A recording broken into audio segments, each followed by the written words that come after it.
Broadcasting from the entertainment capital of the world, Las Vegas, Nevada, with JB, Real Estate Rome, and True Mac. This is For the Culture. What's up, y'all? It's True Mac. I got my boy JB and my dog Real Estate Rome with me. This is For the Culture podcast. Yeah. Y'all know how we do. Broadcasting live from Las Vegas, Level 9 Studios, about a mile away from the Strip. Mm-hmm. How y'all doing, man? How was y'all last 2 weeks going, JB? Man, last 2 weeks have been real good. You know, we got a little cold spell in Vegas. I think winter finally blew in. You know, I'm a little cold over here. Had to rock the fresh sweatsuit today, though. I see you. You feel me? Yes, sir. Ron, what's up with you, baby? Oh, man, same here. I felt the same way. I've been saying that all week, man. Winter finally decided to show up, but it's been a good week. Been a good couple of weeks, and you know, ready to sit down and talk some stuff. Oh yeah, we even got some flurries to fly in the other day. My baby was all ecstatic because she'd been begging me to get her to the snow, and came outside the other day and she was like, "You off the hook? We had snow today." I said, "Cool, we good to go." But yeah, man, this is our second episode. The first one we finished the last 2 weeks ago, and I got a real good vibe from it. I enjoy sitting down with you brothers and talking shop, chopping it up, doing our part and doing what we can to push the culture forward. So this week we're going to just dive right into it, man. That victory lap by Nipsey Hussle is what I wanted to jump in and talk about. I've been a fan of Nip for about like 7 years. I really got into it with the Marathon Continues. The Marathon, then the Marathon Continues, and he just been on his grind. Independent hustle. He had been signed before, got out of his deal, and really went and got into this technology to build up his leverage. Got the leverage up, took it to the label, and got a partnership, and was like, this is what I need, and really held out and waited until he got exactly what he needed. What really is compelling about the album is that Nip is a profound and declared rolling 60 Crip. Yeah. 100%. Yeah. He represents for the neighborhood, and he don't like hold no punches when talking about it. But on the same side, Nipsey is a smart businessman. He's really independent. He's well read. His music is really more geared towards getting out there and getting it yourself, and than it is glorifying gang culture. I saw an interview with him from the Breakfast Club, and he said his point was to give his position coming from gang culture, but to show those that come from the same cloth that we can still get out of that. It ain't the end all be all. You know what I'm saying? And the music is just insane. I got a couple notes from the album. My favorite song on the album is the one he got Puff Daddy featured on it. It's called Young Niggas. And he just really go in about coming from the struggle and how to come up. Things that him and his brother went through hustling. He got a line in there saying his brother was hustling out of Vons up a couple 100,000. Everybody see the movies, you know, you up hustle money, can't put it in the bank, bury it in the lawn. Right. So they go bury $250,000 in the backyard, and then when you go to dig it up, 100-something gone, all mold and mildew. He said it was just like stacks of money that was stuck together. You couldn't even peel it apart because it was all mold and mildew. And just that, he's like, man, so my brother was just like, man, keep that, ain't nothing I can do with it. And he went, got him a couple chains. He was able to exchange with Ben Baller and get him some chains. But that's just one of the stories, just to say how authentic the music is. Like, the stories that he's telling ain't something that he's just talking about to glorify any negativity. He's really providing a blueprint almost on how to get out. Right. He got production by Mike and Keys, Rants from 1500 and Nothing, My Guy Mars. My second favorite song on there is Dedication with Kendrick Lamar. And it's just one line that he say that really shows that this dude is on another level. Go, this ain't entertainment. It's for niggas on a slave ship. These songs just the spirituals I swam against the waves with. Like, from a rolling 60 tattoos in my face Crip, right? Yeah. I salute Nip for the message that he's bringing. And like, as of February 25th, 2018, we got a great year for hip hop already started. Yeah. With the Victory Lap, with the Black Panther soundtrack. Crazy. The boy Kaz from Dreamville got an album that's real cold. I was gonna throw it out there because I know Ron gonna cringe, but like, how do we can't, like, Colt Migos. I'm just go straight out Migos. Ron, that ain't his flavor. It ain't my flavor. I keep it a buck. However, Migos, like Nip, did 53,000 units his first week, right? And I'm saying this, if it's gonna be the hottest album for sure, the first quarter. Migos did like 150. They got the new hotness right now. And now, how do they measure album sales right now? Because is it live streams or downloads? Everything's included. They call it like what do they call it? Album sales equivalent with the streams. That's how you kind of get your sales numbers now. That's interesting. I'd love to know how they pull those numbers. Yeah, it's something like 1,500 streams get you one album sale. But now like he's independent. Nip. When I'm speaking of Nip, oh no, he was. He was independent. He signed with Atlantic. He got the bag. Like I'm saying, he went for a specific deal. That was his thing. He's been offered deals. He sat down with the moguls, and the deal is so lucrative that he say that he signed a disclosure agreement that he can't tell what the deal is. That's awesome. I mean, that's amazing. That's a good leverage from his point of view to not even have to discuss that, because it's really not even about that at the end of the day.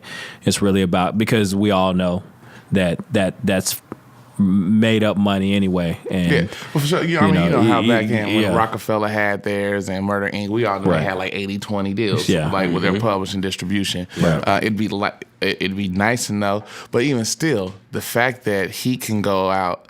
And I was telling, I think I was telling my son, just explaining it to him, like the fact that Nipsey went out and got almost like a distribution deal from the late 90s in this climate shows his leverage. He built equity in himself. $100 mixtapes. He sold like $1,000 at every pop-up shop. He sold 1,000 tapes at $100 at like 5 pop-up shops. Hove bought 100 off the top. Then came back with the mailbox money and was selling those for $1,000. As he's selling these for $100 and $1,000, he's giving it away for free. You can stream it on NatPiff or iTunes or Tidal or something, and you can also buy it directly from the website. And he's able to do all of this and sell it $100. I see why you like him. Equity, because he is a marketing guru, genius. See, he's a marketing genius. And let me touch on your sweater and your hat. By the way, you're looking real fresh today, young fella. I love it. I love it. I love when young minds are willing to push their push their truth, push their style, push their brand, if you will. And I think then I really do think, I mean, I don't know, I haven't listened to Victory Lap. I anticipate doing so because my 20-year-old actually put me on the Nipsey Hussle, and then that's Verge kind of solidified it with his picture of him at McCarran. So, and the fact that you're speaking on it, I would definitely be looking forward to I didn't know if Nipsey could really enlighten me, you know what I'm saying? Oh, my goodness. But, and I appreciate that truth. Absolutely. I appreciate that truth. It's just that, man, I had this job back in 2012. I sat at a desk in an apartment community. I was assistant manager, had my own office, and I would just download. So I could sit and do my job, and I would just listen. And then he just caught me. Back when he had his first deal, he had this song Hustle in the House, and it was on the radio. And I remember it was one of them old BET shows. I seen him. He had the long hair. He half African, so he got long, good hair. He got big, gaudy shades on, stacks hanging out his pocket, walking through whatever the show was. And I'm like, this one of these LA niggas, right? And then I heard the music, and I'm like, that's what the game needs right there. Right. I say that Hov had a line. He say, lyrically, I want to be Talib Kweli. Right. Truthfully, I want to rhyme like Common Sense. Nip found that balance to be gangster, street, but give you real life, social conscious music. That's important. And I salute that 100%. Yeah. You heard it? I haven't heard it. I haven't heard it yet. Actually, you actually put me on to Nipsey Hussle to start listening to it. But I think we actually were having a conversation about it earlier before we got going here, as far as where the music was and how you to try to balance, you know, the street and the hood to educational, business, and all of those retrospects. We had talked about, you know, Tupac and everywhere where he came from and what he did as well. So I think that not listening to the new album, yet hearing what you've talked about through what he's looking to do and how he's attempting to portray a message, he's drawing you in with the hood music, right? And he's pulling the people in that aren't, I don't want to say that aren't educated, but aren't educated from a financial or a business on an entrepreneurial savvy standpoint. Pulls you in that way and then starts to hit you over the head with some of the educational stuff on the back end. So not hearing the album, I would assume that's kind of how it's laid out. Yeah. It's like in the beginning, it's kind of like, this is the music, this is me, this is where I came from, yada, yada, yada. And as it transitions through, it's this is where I've come, this is how I got out, or this is the way to get out of the hood. Because at the end of the day, you know, we've all come from that type of foundation, right? Where, you know, you're in a certain situation and it's not about staying there, it's about getting out. And there's a mind shift on getting out of that on top of a financial shift on getting out. For sure. You know what I mean? Like you can't just stay stagnant because you're just gonna die. Absolutely. You know what I mean? I think that's what he's exactly. And I think that's what he's doing in such a different way. Like you were saying, like you know,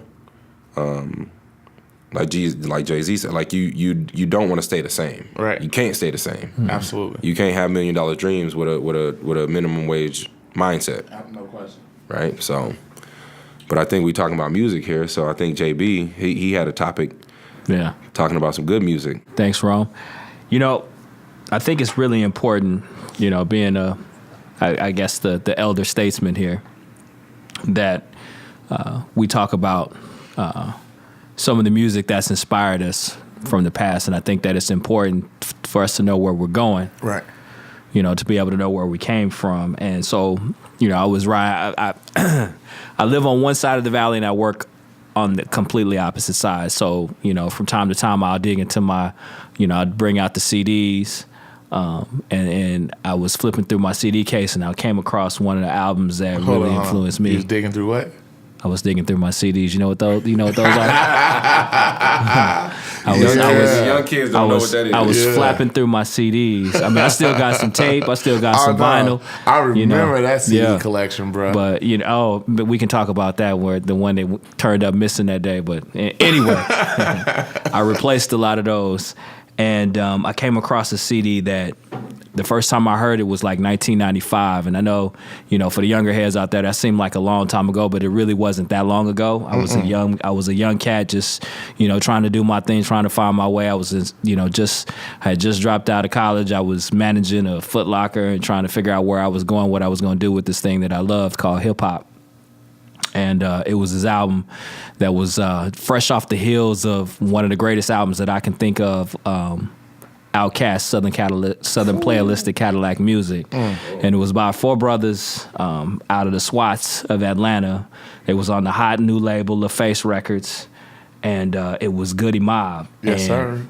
I remember popping at that time. I think it was a CD. I think I had the CD then, or it was a CD.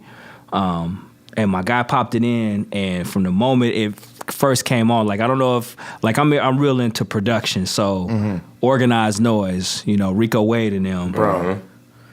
They really put, like JD put Atlanta on the map, but I felt like Organized Noise really solidified a sound for sure for that time, like that soulful sound, that live, and I remember on our Outkast album. A song called "Get Up, Get Out, and Get Something," because it featured this dude on there. I mean, I was already like really feeling Andre 3 Stacks. Like 3 Stacks was the truth, and we knew that from back then. Sir. But I don't think anybody knew about this other cat named CeeLo Green. CeeLo Green. You better get up, get out, and get something.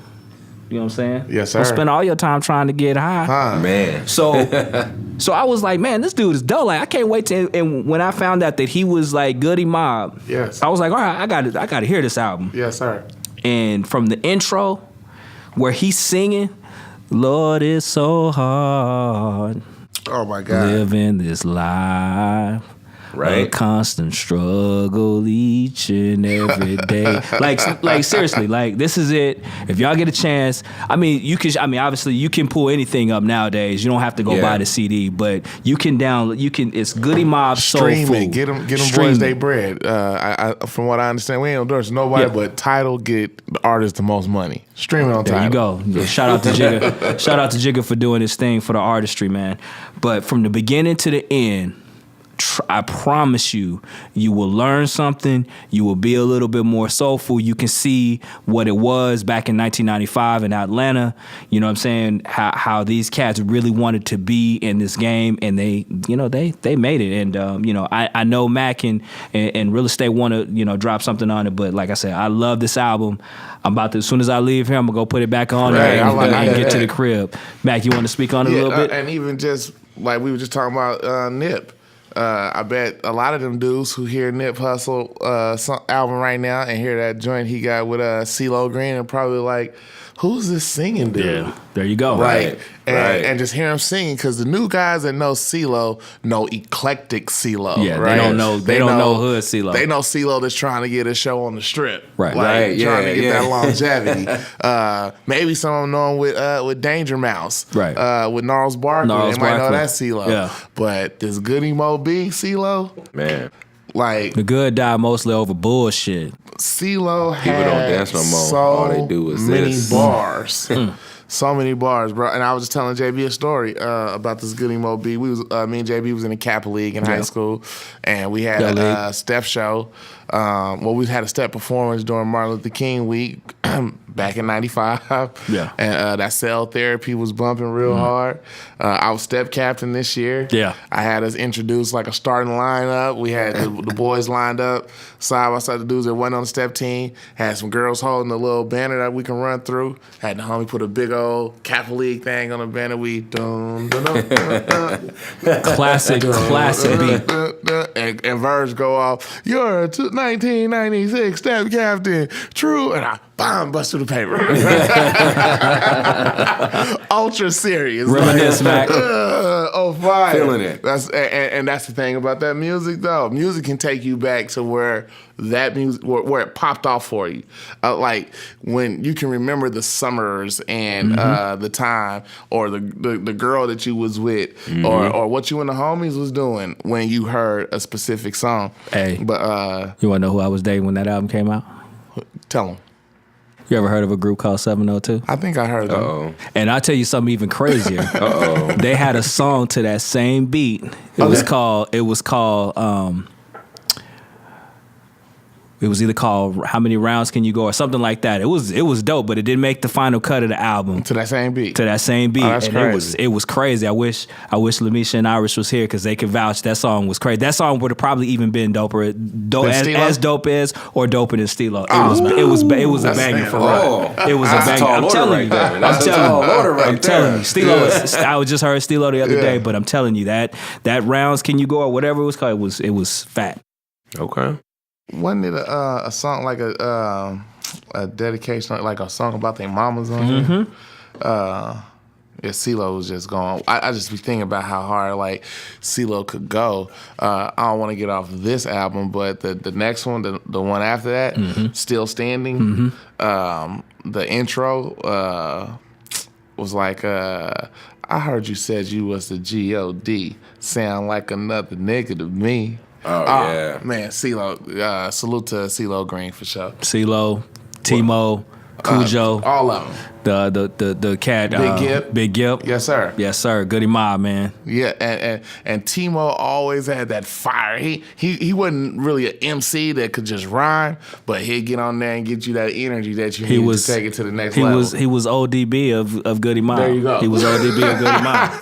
Yeah, feel me? What does album remind you of, Ron? So for me, I'm a little bit younger than you guys. So again, like the Goodie Mob era was kind of started missing my head a little bit, and that's why I said, people don't dance no more. All they do is that song was that one that was like, man, I heard that and I was like, I'm a young cat too. I was just like, man, this right here, and then so it got me paying attention a little bit more to Goodie Mob. But I think who got me was CeeLo, and again, I don't want to shine light on CeeLo himself, but it's good to see his transition out of that as Goodie Mob kind of tapered off from where the industry and music kind of went. Right. He was able to he was able to rise himself and transition himself outside of that. So like the album, one of my favorite albums from him was CeeLo Green and His Perfect Imperfections. Boy, great album. And in let me find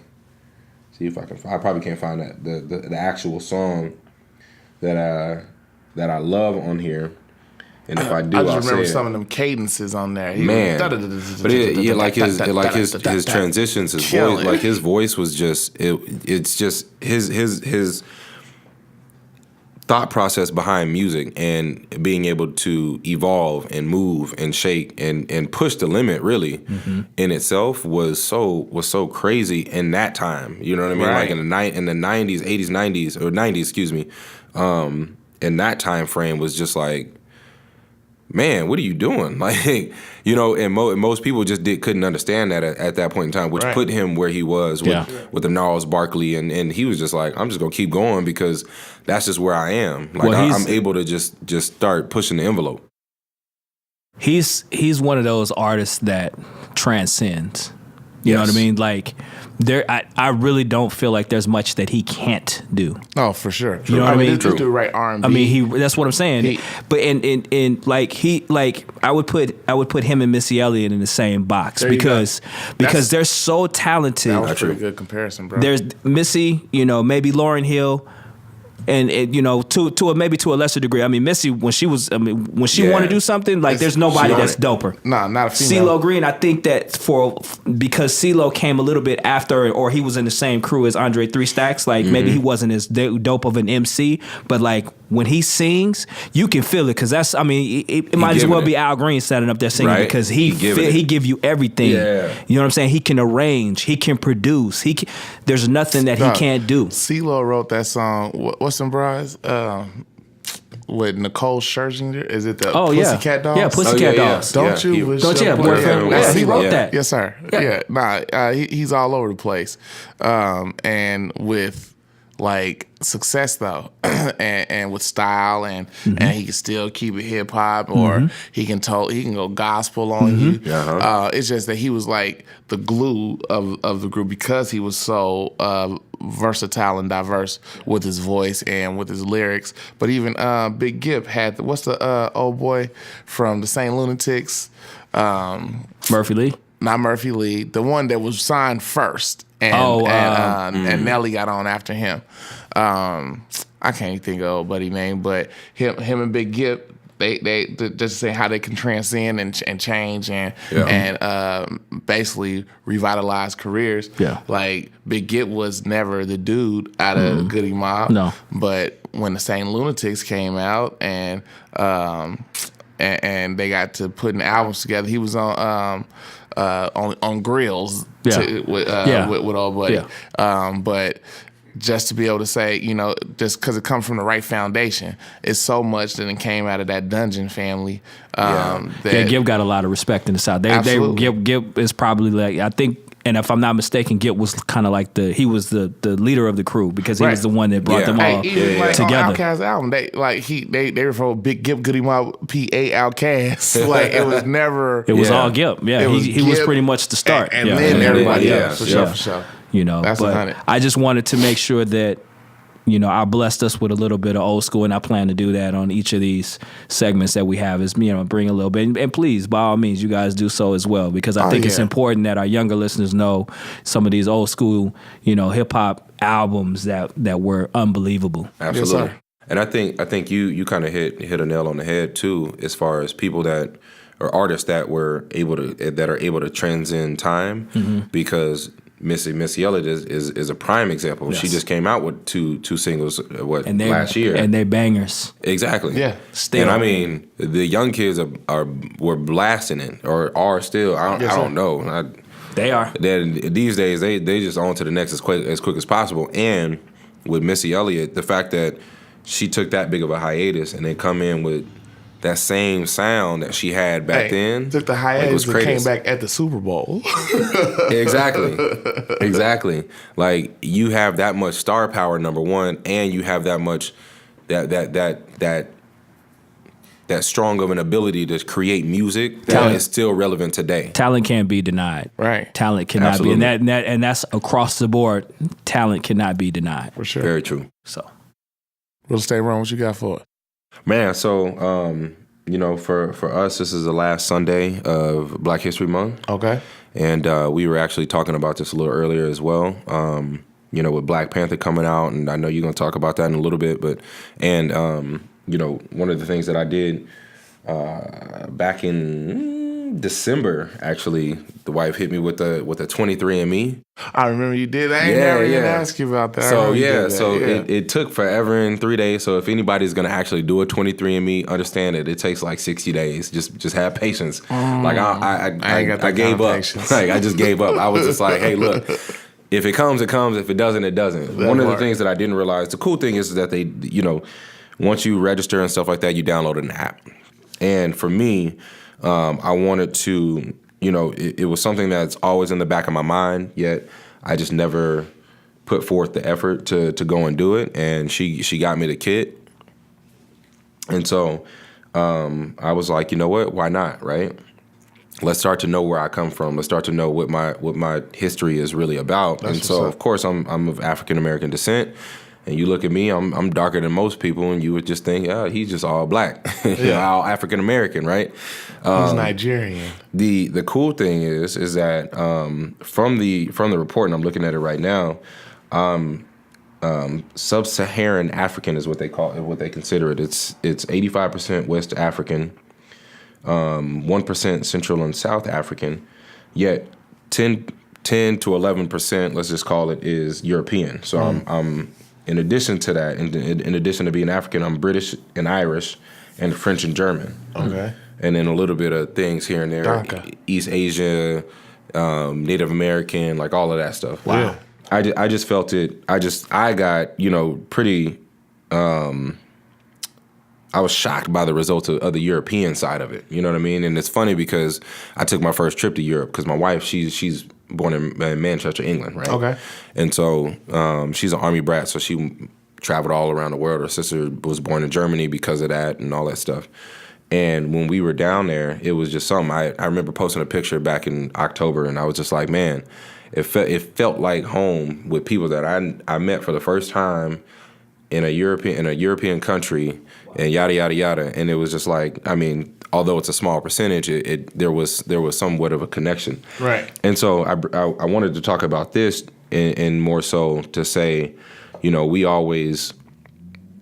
we get to a point where we just feel like, we kind of get lost in what we truly are. You know what I mean? Sure. The struggle between saying we're African American and Black. or black or black American or whatever the case may be, and not really understanding where we truly come from, and just shedding light on choosing to get educated about our background and our descents and our ancestry and things like that. So I mean, like, Truman, what do you think about something in that nature? So I think that's extremely dope that you did that. I've been seeing the commercials all the time, and I've been really wanting to check it out for myself for 60 days. My wife over there can tell y'all I ain't waiting that long. Touching on what you were saying, like, people want to know where they come from, a sense of home. I'm going to get into the Black Panther thing a little bit later, but I was watching an interview with Ryan Coogler, the writer and director, and he was just talking about how when they were in Africa filming a movie, like, us as Black Americans, it's almost like story for us to say that Africans don't fuck with us. Like they feel like we're snobby or we're all over here in America. Say something like That's that, just a connotation that we had. We ain't never been, but we probably heard somebody that went and maybe they had this situation. But he was saying how over in Africa, like it's gonna be hard for us to find our tribe and where we're from, but it's important for us to have a sense of home. Like everybody want to know, like where you're from. With white Americans, they really like a white American doesn't really have a culture for like themselves. But if they Irish, they got the Irish culture. If they're German, they got German culture. They British, they got Britain culture. Right. Italians have their culture. Jewish have their culture. They all have some type of culture. Us, we have what they gave us in America. But he was saying when he was back over there, like they call Black Americans the lost tribe. Like, because we don't know, but they want us to come back. And he's like, it's just like, he said specifically, he was like, man, we was over there. And like when everybody was all kicking it together, and it was the ladies in the kitchen and they was cooking, and the guys, the elderly men, they was all in the living room drinking and playing card games or whatever they was doing. The kids was out front playing, and he's like, this is what I do every Saturday. This is barbecue. Right, yeah. Like, and he said, and this is like the culture. And he's like, down south, back in the day, they used to tell you to play, like they wanted the kids to be outside and be in the front of the house, because the kids being out in front of the house, however many kids is outside in front of your house, that's like a symbol of wealth, because I can afford to take care of all these children, all this family. And in Africa, that's what they knew. And everybody's outside, kids out front playing. It's like a symbolism of your financial status almost based on like the number of people that you can take care of. Oh, wow. I didn't know that. To touch on the how you saying the 10% white or British European don't really surprise me, because like motherfuckers talk about Thomas Jefferson all day, right? Thomas Jefferson was known to have sex with his slaves and have children, and the law states that your race is determined by the mother, so I can go in here and rape my black slaves and make them have babies, and I got more slaves. So my last name's Hopkins, yours is Johnson, yours is Brantley. None of that came from Africa. Like, my biggest joke is I see another black guy named Hopkins, I say, oh, we had the same slave owner somewhere. Or a white person named Hopkins, I say, your family, y'all probably owe me reparations. Yeah. Like, what's going on here? That's just me. And I touch on it lightly, but it's real. Like, it's real life. I just don't carry no burden, no weight, no hate. I know what it is. And for us to know, like, for what it was like 85% East African, you said? Oh, West African. West African. Yeah. So a motherfucker can just go to West Africa and just go find some culture. Absolutely. I touched down in the land somewhere within 100 miles, 200 miles. This me, right? Exactly. So that would be, I think that would be a great experience for you. No, I mean, absolutely. I feel like seeing all of this. Already have been to some parts of Europe or whatever the case may be. I've always wanted to go to Africa, and now I'm going with a purpose. You know what I mean? Like, I'm not just going to sightsee and just say I've been there and wear garb and now, you know what I mean? This, that, and the other, and that nonsense. You know what I mean? Like, like everybody did for the Black Panther movie. I'm not doing that. Right. That's another story. But we go touch on it. That's another conversation. But at least for me now, it's like when I go there. It's not a matter of if. It's when I go there, it's going to be a bigger purpose. Now I want to do a little bit more research and do a lot more digging down to see exactly where and what tribe, the whole nine, so that way can I get there when I do go. Yeah. And if I can, like that touches home in such a different way. Like that's just a completely different experience in a lifetime. Huge. Like that's a bucket list type of item for someone to trace their bloodline all the way back and say, I've been there. Yeah. So what do you think, Jamie? The coolest thing I think about that is for me, it brings to mind a good portion of my childhood. Because my mom, if you haven't met my mom, Mac has, my mom is very... gosh, how can I? She's very spiritual, very eccentric. She's a very black woman, but if you look at her, you're like, wow, what is she mixed with? So like, we have multiple. I remember as a young kid, my mom saying that we were partially Creole, but that was not factual. We have a fair amount of Irish blood in our history from my mom's dad's side. Yeah. Last name is Walton, so who knows? I might be related to Sam Walton. If so, Sam, holler at your boy, because I could use Get a couple your piece. couple bills. I need at least 3 Walmarts. But I'm not familiar. I'm not sure if you guys are familiar with the guy Alex Haley. Yep. Alex Haley is the author of Roots. Yes, sir. And Alex Haley and his autobiography, and he traced his heritage all the way back, and that was basically the story of Roots was his story. It was his autobiography, if you will.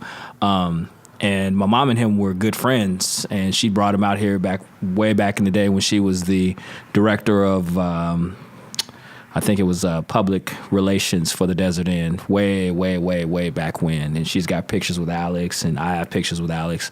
So that speaks loudly to me, and that's something that I definitely look forward to. And like I was explaining to Rome and Scotty earlier, was that I'm a part of I have become a member of the LDS Church, and that's big in their belief system is to research where you're from. Okay. So I've actually, my wife has helped me go back. We've gone back 6 generations on, I believe, on my mother's side, and then we haven't gone back as far on my father's side because we weren't able to, because there was a portion where there was 2 different families, and we use a lot of the census, so that information isn't 100%. So, and we were having a conversation about how important it is to document so that going forward, generations will know. Our generations that come after us will be aware of where they come from. But I definitely look forward. I think that's something my wife and I will have a conversation about, of maybe doing the 23andMe and seeing how far back we can go. I think it's a very interesting topic, and maybe once we all get our results, we can discuss that further on the show. Yeah, I like that for sure. So True, you had we want to talk about the Black Panther. Wakanda forever. I haven't. I'll say this right now. I have not gotten a chance to see it. Boo. I'm probably like the one few. Are you waiting because you don't want to go and sit by a whole bunch of people? Because I didn't either. No. So like last week when it came out, I was out of town. I was in Anaheim for a conference. It was playing there too. Keller Williams. It was. But I was there for a work conference, and then this past weekend, the wife got tickets through Fandango. At least she thought she did. She paid the money, and then she didn't get a confirmation. We were supposed to go Friday. She didn't get a confirmation. We, like everybody, me, her, my youngest, we was all excited about going.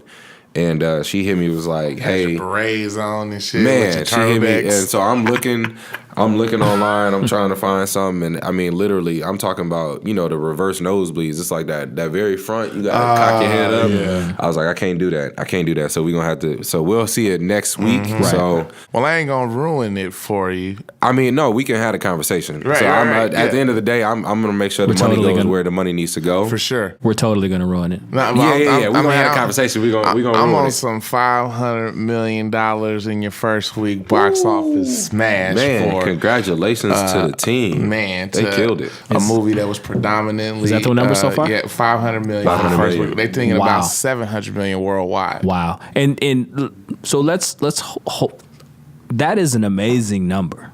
Mm-hmm. Because let's face it, movies haven't been what they used to be when maybe 5-10 years ago. I ain't been in a movie since Pac came out. Oh, we were talking about that earlier. That's crazy. We were just talking about that earlier. Then. What a great movie. Hey, I just watched that for the first time this week. Great movie. And I can't tell you the time I was at the movie before that. Wow. Yeah, I got 3 kids. Right. It's $125 for us to hit the movies. Yeah, we're going to the movie. Trying to think the last time I went to the movies. I can't think of that right now. For real. You better feed them before they go to the movies. Boy, right. Or take a big purse. I was big. Stuff that bad boy up. Oh no, my daughter held it down this last time around. I ain't gonna even lie to you. But nah, man. Like one thing that was polarizing about the whole Black Panther experience is just like Have y'all seen it's almost like a video meme. It's a video on Instagram, like this little kids like they on CNN and they're black excellence is at an all-time high. Like and they got it's so crazy. It's funny as hell. What? It's like they're news reporters and they got one girl calling in like, yes, movies, fashion, film, sports, we running everything right now. So Black Panther helped like push that envelope, right? And I like that Black people have a movie to be proud of. Like most people are saying, it's a first real feature Black film that has no drug addicts, has no slavery, has no civil rights protests, no negative views of Blacks. It's the first movie that was a box office smash that's showing Blacks as kings and queens in the motherland with the tech with vibranium, my guy. Like that's like changing the world. So I think for it to be released in Black History Month, for it to have symbolic. The impact that it has is really pushing that Black excellence agenda at a time that I feel like it's poignant. It's needed right now. We still have just ills and ails going on in the country. And I'm going to take a quick sidebar because I meant to do this at the beginning when I did the introduction. We definitely want to send our prayers and condolences to the victims in Parkland, Florida, with the mass shooting incident. The world is just getting crazier and crazier, and they say that prayers and condolences don't work or they don't help a lot, but I'm a firm believer in the power of prayer. Absolutely. And we are definitely sending our prayers to those survivors and to the families that have been affected by that. Amen. And but back to the movie, like that's part of the culture that's going on. Violence. And like it had some fight scenes, but this wasn't no shoot 'em up, bang bang event. One of the main topics of it is like impoverished Black people around the world being forgotten. And that's how the villain comes out, is like, y'all left me over here with them, and I'm like, I'm one of y'all. Right. Don't give them too much, Mac. In case so, they haven't seen it. So, like, I just felt it. like that was real. That was very necessary. Again, with Ryan Coogler, I saw a little behind the scenes thing this morning, and just a symbolism that they used. There's a fight scene in the movie where the leading lady, Lupita, she has a dress on in green, and we wouldn't know it if we didn't see this, but the stitching on it is all in squares with lines through it. That's the Wakanda alphabet. Like, that's their dialect, how they write their words. Wow. She had that on. T'Challa, which is the king, he had on black in that scene. And then the warrior girl, the general, she had on red. That's the Pan-African flag. Nobody in the movie had on red, black, or green in that scene but them. Now I got to go see it again. The villain that they was coming to apprehend, Claw, he had on blue. Blue represents colonialism. He the only one in there that had on blue in the whole scene. Against him. They was like just the different things that they put in there, the symbolism. I probably shared it on Facebook. If y'all ain't seen it, go check that out, just to give y'all some just a little more game on what he threw up in the movie.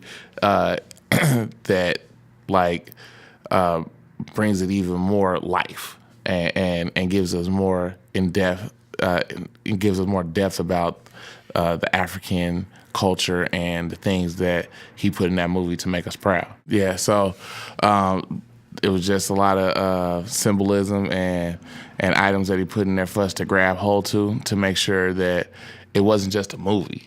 Yeah. Right? So he even like, this last thing I'm gonna say, I'm gonna give it away. Like in the culture, in the Wakanda culture, it's like a barefoot culture or a sandals culture. And the warrior chicks, when they become that warrior, is like a symbol of pride for them to shave their heads. So in that fight scene, the warrior general, she had on a wig, and she made a comment like, "Man, this damn egg itching or whatever right now." So when they jump off, she started fighting, and one of the first things she did was pull the wig off. Bam, bam, throw it in the dude's face. So I can be like, yeah, I'm out this wig and I used it against you. Yeah. Another one is Lupita. She had on some high heel shoes. They don't wear high heels. They don't wear shoes like that. So as soon as it jump off, one of the first things she did, boom, take the heels off, scratch it across the dude's face. And just different stuff like that. You got to, I'm going to see it again just because I saw that. And I wanted to catch some more symbolism. The things to look for. I sat at the very top row. I had the recliner. I had reserved seats. We was cool. Yeah. But at the top row, I don't want to be the last dude out. And I ain't stay for the credits.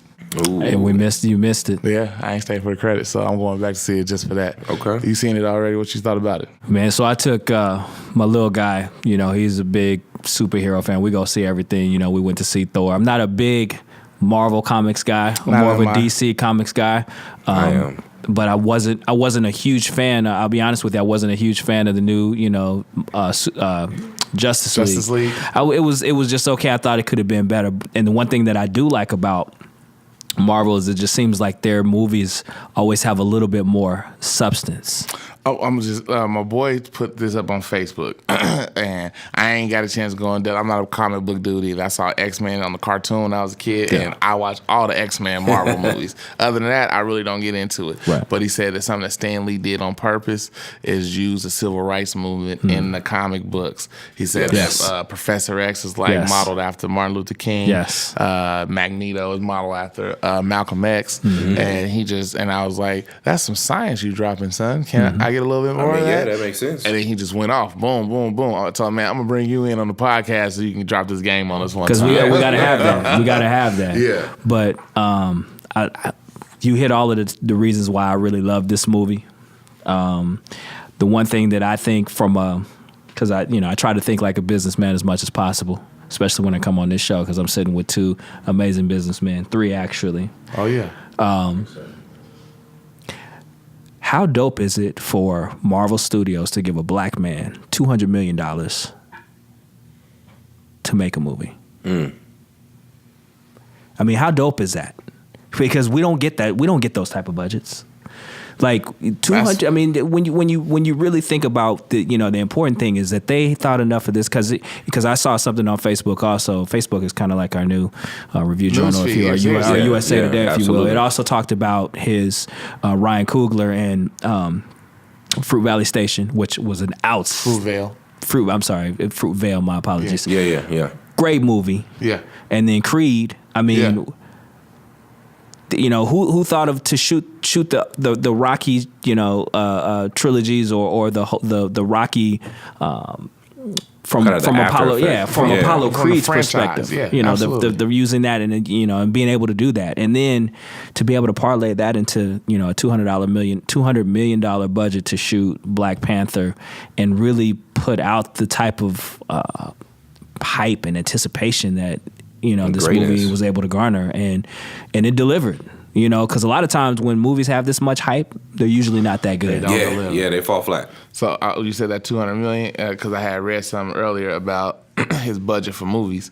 For Fruitvale Station, they only gave him $900,000. Right. For Apollo Creed, they gave him $40 million. Right. And for Black Panther, he got $200 million. But every time that they gave him these low budgets, he delivered. Knocked him out the box office. He delivered. And he's already tripled the bread in the first week. Yeah, he's good. Charlamagne, the guy said I read some shit he wrote. He said about a year and a half, 2 years ago, he said that Black Panther was going to be the first movie to gross $1 billion. It is. It's on its way. Yeah, it's going to be $1 billion for sure. And I think it shows true to it's not about the money that you use, it's about the creativity that you have with the money. Absolutely. Right. It's what you do with it. Right. Exactly. Yeah. So like I can take all the money and add all the special effects and the blowing up and the shooting and the this and the that and the other. Look at Star Wars. Exactly. I mean, I'm a Star Wars fanatic. So am I. You know what I'm saying? And the last one, I could have did without. I didn't even go to the movie theater just based off like a little bit of snippets that I seen and then the review. I was like, but I do want to see this Solo. I do want to see that. And I'm telling you, it better be dope. Like absolutely. Quit playing with us. Don't play with me. Quit playing with me. Bring me something that I can. You know what I'm saying? Right. Because I'm really not happy with that. But that's a whole nother story for another day. Right. If you haven't gone to see Black Panther, just go peep it for whatever makes you happy, because the movie itself is fantastic. The costumes, the imagery, it's dope. I mean, it's from start to finish. It's everything that you, trust me, you're gonna get your money's worth. And if you're not gonna go see it, if you plan on going to see it, I'm going to see it this weekend. So if you want to join me, hey, I'm going Friday or Saturday. I haven't made a decision yet. Maybe both days. I don't know. Right. Yeah. So if you plan on going, you can just come hang out with me, and let's watch it together, man. But one of the things that was interesting. Is that I heard I was a Breakfast Club as well. Mm-hmm. He was doing the interview, and I was driving and kind of listening to half of it. And one of the things that he had talked about, because they were asking him like, "Is this a black film or not?" And he was like, "Yes, it is, and it isn't." He's like, "There's a small snippet in the movie that specifically talks that, or they have a conversation that only we would know, right, type of thing. And outside of that, it's not. You know what I mean?" But I find it very, very, very interesting from a outside perspective, looking in and understanding this situation with the ancestry things and stuff like that. Is that this is, at the end of the day, it's a Marvel comic movie, right?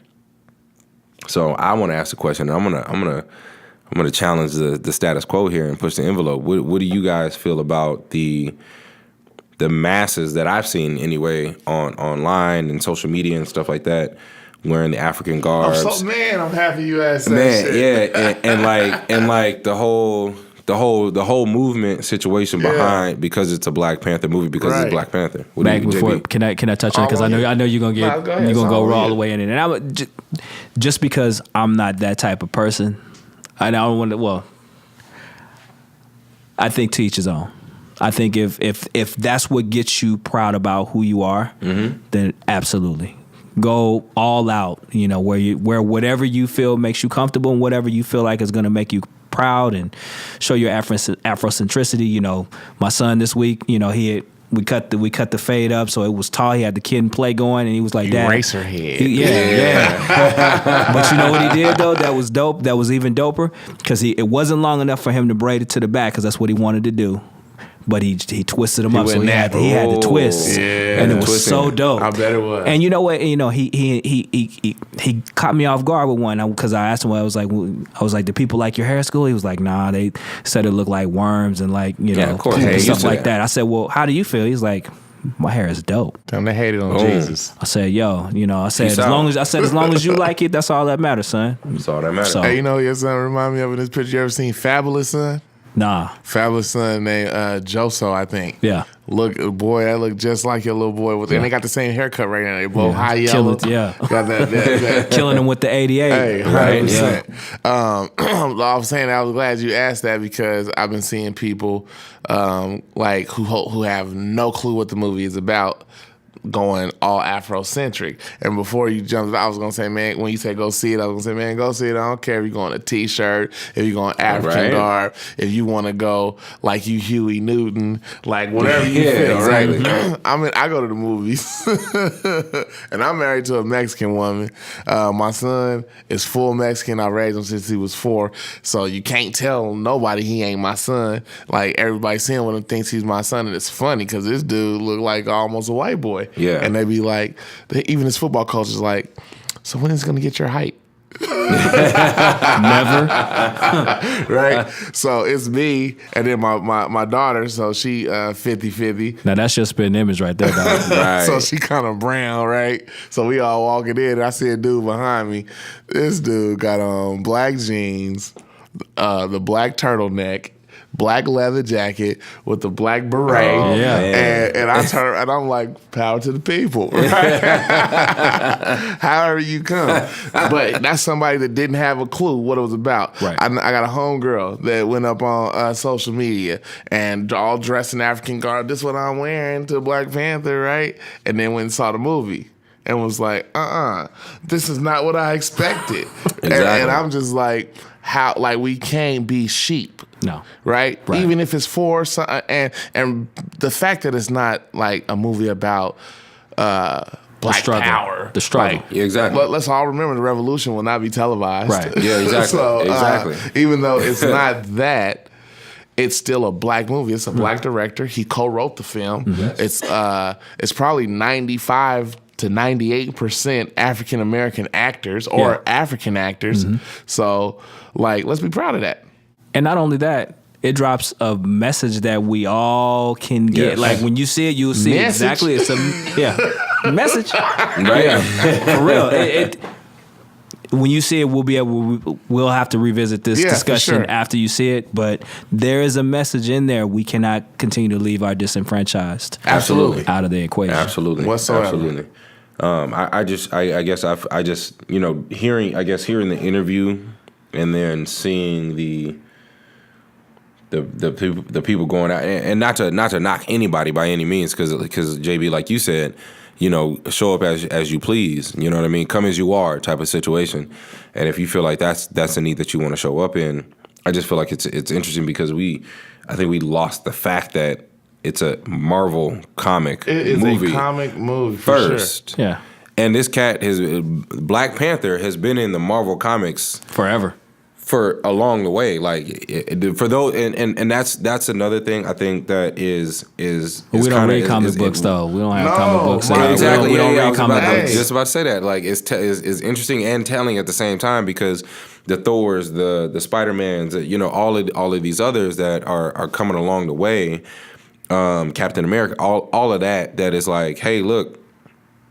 He's been through all of these movies. You just never chose to see him, right? See, and then as soon as he comes along and they make the highlight about him, now all of a sudden we coming out in a garb and in this and in that. And I'm not knocking anybody. I just find it very interesting and a little humorous. I'm not gonna lie. It's humorous as hell. It's humorous because I just don't think that we should wait for a movie to make us proud of who we are. Thank you. That's what I'm trying to get to. If you don't wear dashikis on Sundays, don't wear a dashiki to the movie. Like that's just if we're gonna keep it a buck. You didn't do it on for Friday After Next. Don't do it for Black Panther. 100%. I'm just saying. You didn't go to Birth of a Nation like ready to ride, did you? Like, I Am Not Your Negro. You didn't show up with it. I mean, come on. There's so much more to it. Yeah, for sure. And like I'm saying, I'm married to a Mexican American woman, and they're cultural. Like they wear ponchos. Yes. You feel me? They listen to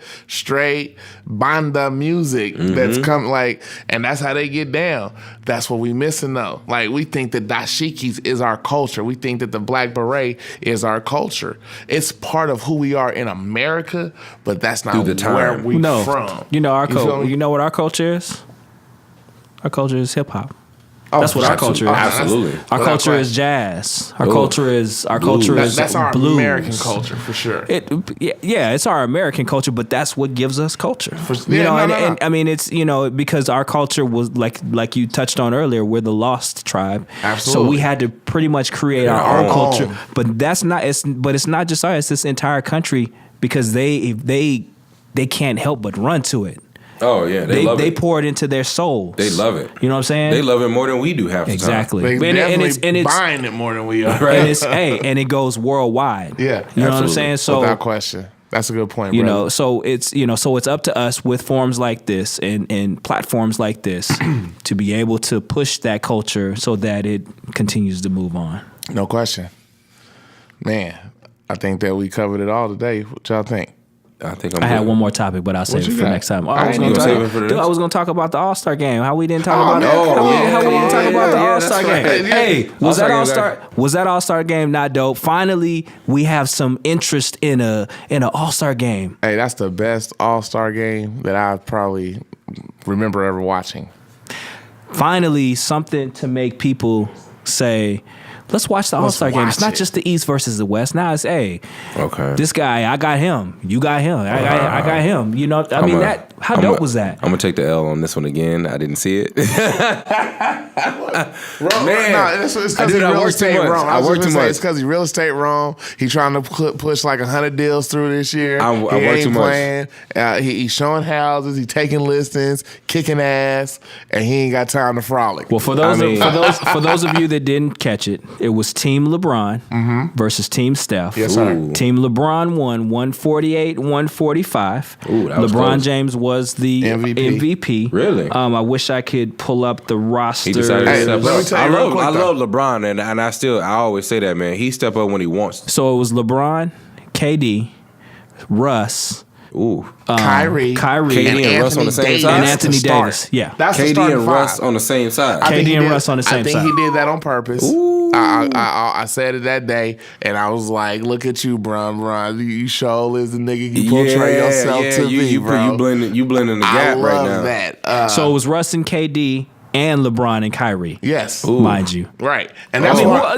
Who else you gonna put out on the floor against those guys? And that's why Bron But get I a mean, lot of flack. I'm though. surprised. I'm surprised that I'm sorry to cut y'all off, but I'm surprised that KD and Russ on the same team. Oh, and they was high fiving. He pushed him in the back of the head like he was still on the same team with him. Oh no, it was real cool. I thought that was a great look. I they got found the over. rosters. I'm gonna give you the rosters real quick. Okay. So for Team LeBron, Anthony Davis, LBJ, KD, Westbrook, Kyrie, LaMarcus Aldridge, PG-13, Okay.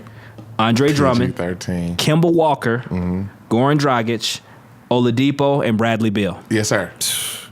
Team Steph, Antetokounmpo, Giannis. will be Joel Embiid, Curry, Harden, DeMar DeRozan, Horford, Draymond, Them was squads. Cat, Come on. Kyle Lowry, Damian Lillard, who was Damian wetting them. Dollar. Dude, that dude is insane. Klay Thompson and last but not least Jimmy Butler, who didn't play because he was far too tore up from the night before. Ooh. Right. Hey, but Didn't even but Too Rome, many drinks. if you're a fan of basketball, I gotta find that. this game was, I mean, and you know, it was still your average all-star game. Absolutely. You know, they was out there just showing out, but then the last 5 minutes, They got serious. you know, it really came down to being serious, and it was actually a pretty good game at the end. And the defensive, You could tell that they were serious from the jump because them boys got into foul trouble in the first quarter. Yeah. Team LeBron Come on. put Steph and them in bonus Yeah. in the first quarter with fouls. And I'm going to keep it a buck. 2 minutes and 30 seconds left in the game. I'm like, I'm rooting for Bron team. Yeah. 2 minutes 30 seconds. I'm like, damn, Steph and them got him. Mm-hmm. And then you hear Kemba Walker say, "Oh, they done got serious out there." yeah, you did hear him say that. That was a Oh, great they done got soundbite. serious out there. That was a great soundbite. And shit changed. Yeah, Bron yeah. got to laying it down. I mean, Bron, like Kobe's like my favorite player all time, and I give a lot of people slack about LeBron because everybody used to try to compare him to Kobe, but Bron is just Bron. Like he gonna really be in a class by himself when it's over. Yeah. Because of his body type, his endurance, what he can Insane. like, his skill set. It's is only just one person that could insane. check. It's really only one person that could check LeBron, and that's LeBron. Right. Right. We ain't gonna say old boy. What's the boy name up in Golden State? Iguodala. Oh, He can yeah. check Iguodala? Bron. Andre Iguodala can check Bron, and that's I another think topic. I- that's another That's day. another topic for another day. Andre Iguodala will check Bron. I ain't gonna say he's gonna shut him down. He'll check Bron. I can agree. That's I can how- agree with That's that. a I can that's a agree great with that. topic I for can it. I agree with can't that. wait. But yeah, But Bron stand on it as like I'm saying, I think it was purposeful for him to have KD and Russ on the same team because he don't like that image. Like he want to paint the picture, the right picture for the fans, the youngsters, the youth. He want to show nothing but positivity. Like, look at what you can become. Yeah, Like, yeah. Look at me, baby. Right. Follow this. I'm striving for Yeah. greatness. Yeah. Like if you follow this mold, and he don't dumb it down whatsoever. When him and KD got in with Kerry Champion Yeah, that and was a had great what they commercial. had to say Yeah, about Donald Trump, and when the bride get on TV talking about just shut up and dribble, he right back at we will not shut up and dribble. That's what we won't do. Like Right. I give like with him and Colin Kaepernick, like they both got that Muhammad Ali feel, like to where they ain't just gonna let y'all play with us. Right. But as far as that game go, the game was man, he awesome. turned around and took over. Like when it was time to go, he got the turned ball on in when his he hand, was in triple threat position, and what you want to do? Yeah. He turn it on when he You wants. got to catch the game, brother. You got to Yeah, catch you the gotta- game. yeah, I'm you gonna got check that out. I'm gonna check that out. Obviously, in the last couple of weeks, I missed too much. But the So- intro was whack as a mug. Kevin Hart, don't do that one again. You got a lot more talent than that, bro.